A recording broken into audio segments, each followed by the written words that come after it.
Hi everybody! So what we're going to do real quick is learn how to draw some basic geometric shapes. And I actually am missing one right here, so I'm going to add that right in between.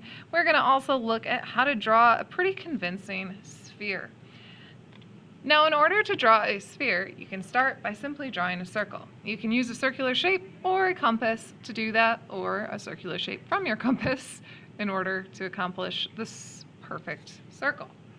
Now, we want to make it clear that what we are drawing here is not merely just some circle on a page that has a center that's here. We want to make sure that they know this thing is three-dimensional.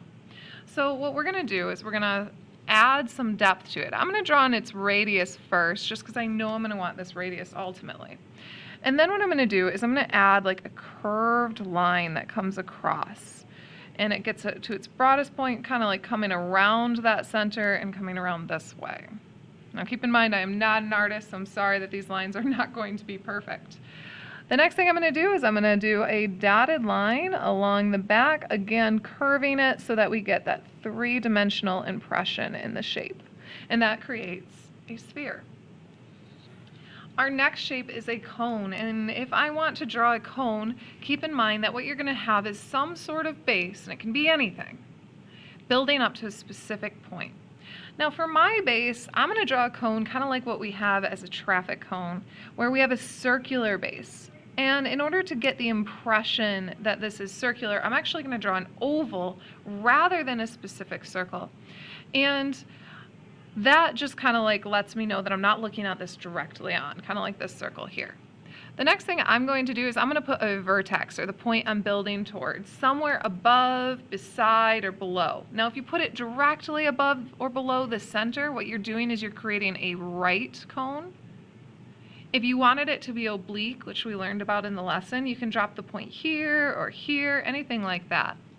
Now connect the outer edge of your circle or oval to that point and do the same on the other side, and just like that you have a three-dimensional cone. Again, oblique, I can kind of sketch one in towards the bottom. I can just stay off that axis, right? And instead connect towards that point, and you'd have the impression of an oblique cone. Harder to see, of course, when the other cone is there.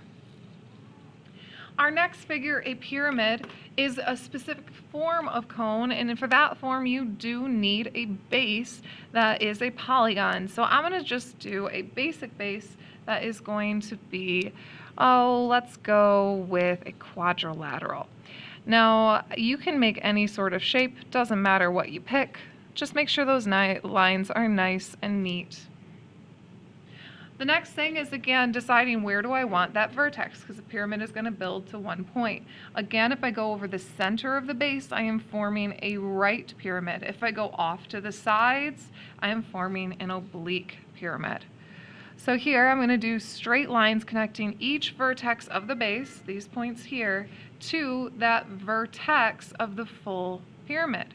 So the vertices get connected to the vertex. If you want to add dimension, you can do dotted lines in the background, but that's not actually required, and a lot of times the book will keep those lines solid. So that's entirely up to you.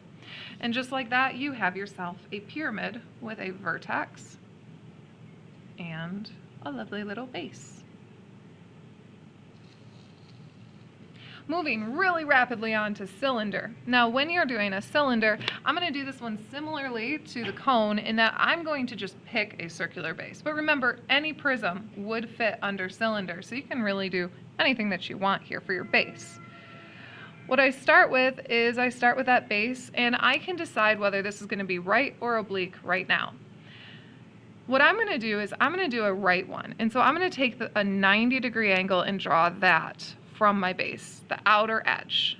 If I wanted to do an oblique one, which I'll show right underneath here, I can do a non-90-degree angle, so any angle besides 90 degrees, like that, to create this like tilting effect. Now check that the second line you draw in your figure is the same length and is parallel to your original line. So I'm at about here, and it's parallel and it's lovely. and they should line up pretty much perfectly. Mine needs to be a little bit longer there. Once you have those two lines drawn in, you can sketch the second part, which is a secondary base, and comes across the top. So your two bases should be pretty much identical. I understand we're not artists here. They might be slightly off. That's okay.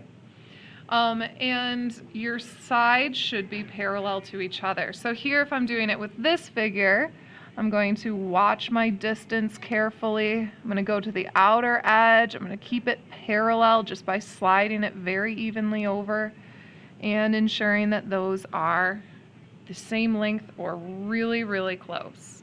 Again, I'm going to sketch in that second base, trying to keep it identical to the first. And that one's oblique because it comes at a lean from our 90-degree angle.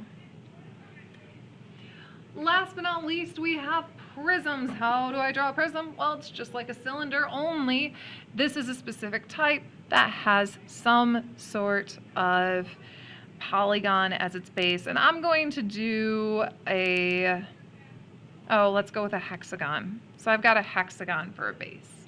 Now when you do this, you actually do this the same way that you do a cylinder, except you're going to have to draw more lines. So as I go up, I'm going to be connecting each and every one of these lines. And you have to make sure that they stay parallel and they stay the same length. And you can kind of check because the base lines should be parallel to each other. So I can kind of connect these as I go and form my second base as I move around this figure. So here's that line, moving on to this one. And some of this does come with a little bit of trial and error. That's okay. You're going to end up with a base that comes up to here, so I need to extend this a bit further to get to this. Now each one of these lines should remain parallel, so even if I'm going into the background here, I should still have a line that is parallel to my other ones there. Dropping in each of these points, I seem to be missing one that just kind of peeks out to here, almost exactly over top of the other one. And then we're going to come in from that point just a short ways to get our final figure, which is going to be around here.